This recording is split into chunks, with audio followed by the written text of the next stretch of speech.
علی عبادہ الذین اصطفیٰ اما بعد واقعہ کرتاس کا ایک پہلو تو وہ ہے جو بڑا مشہور ہے، جس میں حضرت عمر فاروق رضی اللہ تعالیٰ عنہ پر ایک اعتراض کیا جاتا ہے، اگرچہ اہل سنت والجماعت کی طرف سے اس کا بھی بڑا تسلی بخش جواب دیا گیا ہے، جس میں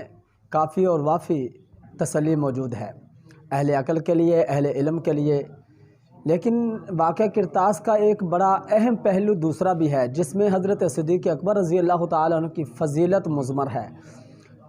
اس کو ہم نے آج دیکھنا ہے کہ واقعہ کرتاس کا جو دوسرا پہلو ہے وہ کیا ہے۔ واقعہ کرتاس کا دوسرا پہلو یہ ہے کہ رسول اللہ صلی اللہ علیہ وآلہ وسلم نے اس بات کا ارادہ فرمایا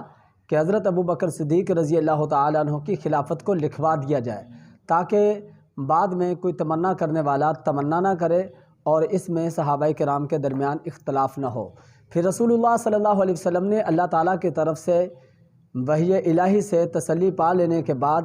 کہ ابو بکر کے علاوہ کسی کو قبول نہیں کیا جائے گا، تو رسول اللہ صلی اللہ علیہ وسلم نے اس ارادے کو خود ہی ترک فرما دیا تھا۔ چنانچہ اس پر بخاری مسلم میں سیدہ عائشہ صدیقہ رضی اللہ تعالی عنہ کی روایت موجود ہے۔ سیدہ عائشہ صدیقہ رضی اللہ تعالیٰ عنہ فرماتی کہ رسول اللہ صلی اللہ علیہ وسلم نے مجھے فرمایا کہ اپنے باپ اور اپنے بھائی یعنی حضرت ابو بکر صدیق اور عبد الرحمن بن ابو بکر ان کو بلاؤ تاکہ میں ان کو لکھ دوں۔ یہ امر خلافت کے متعلق فرمایا کہ ان کو لکھ دوں، مجھے خوف ہے کہ بعد میں کوئی تمنا کرنے والا، کوئی طمع کرنے والا اس میں طمع نہ کرے۔ تو رسول اللہ صلی اللہ علیہ وسلم کا یہ فرمان بڑا واضح دلیل ہے اس بات پر کہ حضور صلی اللہ علیہ وسلم حضرت ابو بکر صدیق کی خلافت کو ہی لکھوانا چاہتے تھے۔ پھر فرمایا سرکار نے کہ حالانکہ اللہ تعالیٰ اور ایمان والے ابو بکر کے علاوہ انکار ہی کرتے ہیں، یعنی وہ ابو بکر صدیق کی ہی خلافت کو قبول کرتے ہیں، ان کے علاوہ کسی اور کو قبول نہیں کرتے۔ اس حدیث اور اس روایت کی بنیاد پر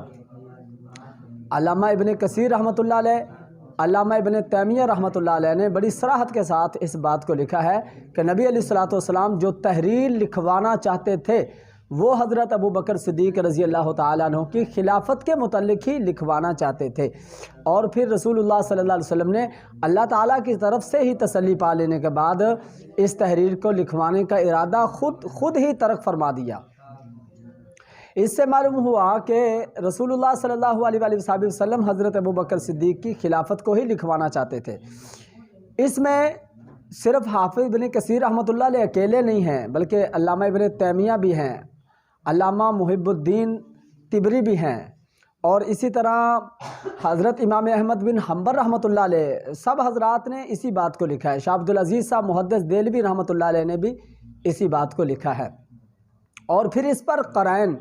کو جب ہم دیکھتے ہیں تو قرائن کو دیکھنے سے، دلائل کو دیکھنے سے بھی یہ بات معلوم ہوتی ہے کہ رسول اللہ صلی اللہ علیہ وآلہ وسلم حضرت ابو بکر صدیق کی خلافت کو ہی لکھوانا چاہتے تھے۔ سب سے پہلا قرینہ اس پر یہ ہے، سب سے پہلی دلیل اس پر یہ ہے کہ حضرت رسول پاک صلی اللہ علیہ وآلہ وسلم نے یہ کاغذ قلم دوات جو منگوایا تھا یہ جمعرات کا دن تھا، اور اسی جمعرات کے دن رسول خدا صلی اللہ علیہ وآلہ وسلم نے ایک عظیم خطبہ دیا، جس کے اندر سرکار دو عالم صلی اللہ علیہ وسلم نے حضرت ابو بکر صدیق رضی اللہ تعالیٰ عنہ کے فضائل، ان کے مناقب اور ان کے وہ احسانات حضور صلی اللہ علیہ وسلم نے ذکر فرمائے جو اسلام اور رحمت للعالمین صلی اللہ علیہ وسلم کے اوپر ان کے احسانات تھے، وہ یاد کروائے سرکار نے صحابہ کے مجمع میں۔ تمام صحابہ کی موجودگی میں حضرت ابو بکر صدیق کی فضیلت کو بیان کرنا یہ بڑی قطعی دلیل ہے اس بات پر کہ رسول اللہ صلی اللہ علیہ وسلم حضرت ابو بکر صدیق کی خلافت کو ہی لکھوانا چاہتے تھے۔ چنانچہ حضرت امام احمد بن حنبل رحمۃ اللہ علیہ نے اس حدیث کو سامنے رکھتے ہوئے ارشاد فرمایا کہ رسول پاک صلی اللہ علیہ وسلم کا یہ جو خطبہ ہے یہ اس تحریر کے کیا مقام ہے۔ حضور جو کچھ لکھوانا چاہتے تھے وہ سرکار دو عالم صلی اللہ علیہ وسلم نے اس خطبے میں بیان فرما دیا، گویا کہ اسی خطبے کو ہی پھر تحریر کے کیا مقام کر دیا گیا۔ اس خطبے کے بعد تحریر کی ضرورت نہیں سمجھی گئی، اس لیے رسول خدا صلی اللہ علیہ وسلم نے لکھوانے کا ارادہ خود ہی ترک فرما دیا۔ اس کے ساتھ ساتھ دوسری دلیل، انہی ایام میں جب رسول خدا صلی اللہ علیہ وسلم ایام مرض میں مبتلا تھے، ایک عورت سرکار دو عالم صلی اللہ علیہ وسلم کی خدمت میں آ کر کچھ بات چیت کرتی ہے، اور رسول پاک صلی اللہ علیہ وسلم نے اسے فرمایا کہ بعد میں آ جانا۔ اس نے عرض کیا اللہ کے رسول ہو سکتا ہے میں بعد میں آؤں اور میں آپ کو نہ پا سکوں، تو پھر اس وقت میں کیا کروں؟ تو سرکار دو عالم صلی اللہ علیہ وسلم نے فرمایا کہ اگر مجھے نہ پائے تو ابو بکر صدیق سے مل لینا۔ تو یہ فرمانا بھی اس بات کی دلیل ہے کہ رسول پاک صلی اللہ علیہ وسلم نے امر خلافت کو بالکل واضح کر دیا ہے کہ میرے بعد جو خلیفہ بنیں گے تو حضرت ابو بکر صدیق رضی اللہ تعالیٰ عنہ بنیں گے۔ اس حدیث کو بھی علماء نے اسی معنی پر محمول کیا ہے کہ یہ حدیث بھی خلافت کی طرف ہی اشارہ کرتی ہے۔ اسی طرح اس پر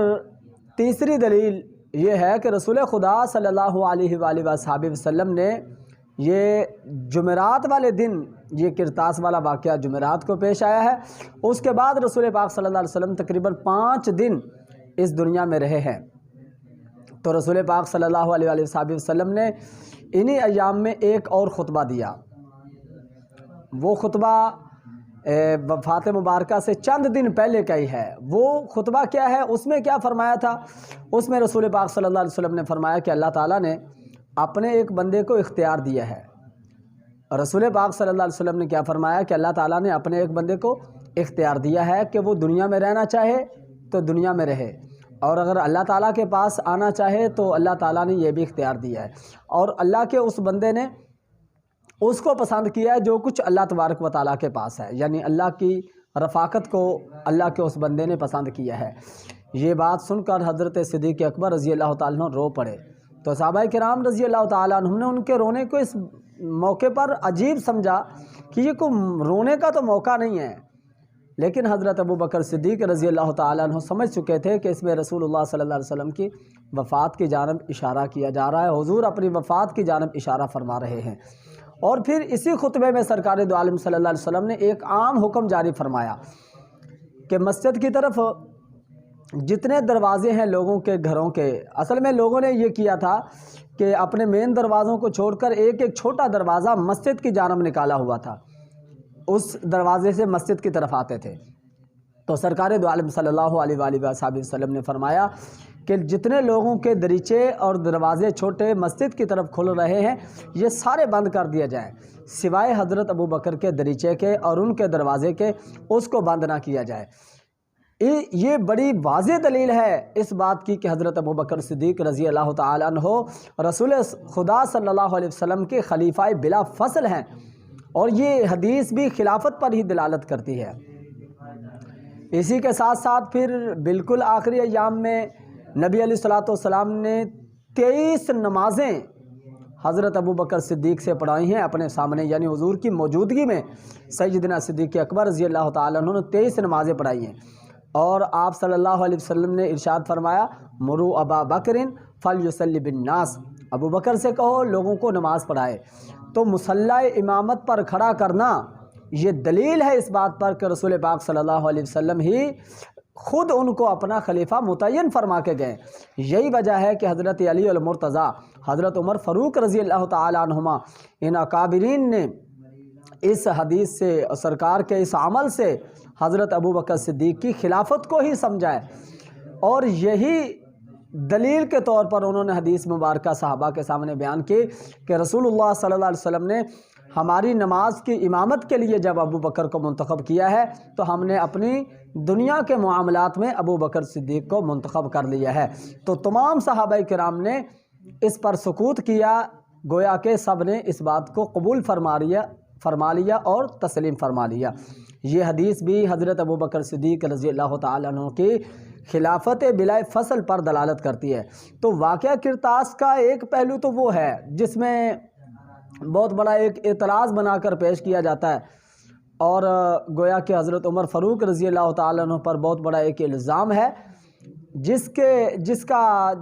گویا کہ جواب دیتے ہوئے ہمارے اکابرین نے یہاں تک لکھ دیا ہے کہ رسول پاک صلی اللہ علیہ وآلہ وسلم نے جو ارادہ ترک فرمایا ہے وہ کسی کے کہنے سے نہیں، بلکہ خود رسول پاک صلی اللہ علیہ وسلم نے یہ لکھوانے والا ارادہ ترک فرما دیا تھا، چونکہ اللہ تعالیٰ کی طرف سے ہی حضور صلی اللہ علیہ وسلم کو اس بات کی تسلی مل گئی تھی کہ حضرت ابو بکر صدیق رضی اللہ تعالیٰ عنہ کے علاوہ کسی کو ایمان والے قبول نہیں کریں گے۔ مومنین حضرت ابو بکر صدیق رضی اللہ تعالیٰ عنہ کو ہی اپنا خلیفہ مقرر فرمائیں گے، کیونکہ رسول پاک صلی اللہ علیہ وسلم یہ چاہتے تھے کہ میرے بعد حضرت ابو بکر صدیق ہی اس امانت کو سنبھالیں اور اس کے اندر میرے نائب بن کر رہیں، تو اللہ تبارک و تعالیٰ کی طرف سے اس کی تسلی ہوگی۔ چنانچہ رسول پاک صلی اللہ علیہ وآلہ وسلم کا اس پر بھی فرمان موجود ہے کہ اللہ اور مومنین ابو بکر کے علاوہ کسی کو قبول نہیں کریں گے۔ اس سے یہ بات بڑی واضح ہوتی ہے کہ رسول خدا صلی اللہ علیہ وآلہ وسلم بھی اس بات کو سمجھ چکے تھے کہ میرے بعد ابو بکر ہی خلیفہ بنیں گے، اس لیے سرکار دو عالم صلی اللہ علیہ وسلم نے لکھوانے کا ارادہ ترک فرما دیا۔ اور اگر لکھوا دیا جاتا تو بھی صدیق اکبر کی خلافت کو ہی لکھوایا جاتا۔ یہ دلائل ہیں جو ہم نے عرض کیے ہیں۔ اللہ ہمیں سمجھنے کی توفیق عطا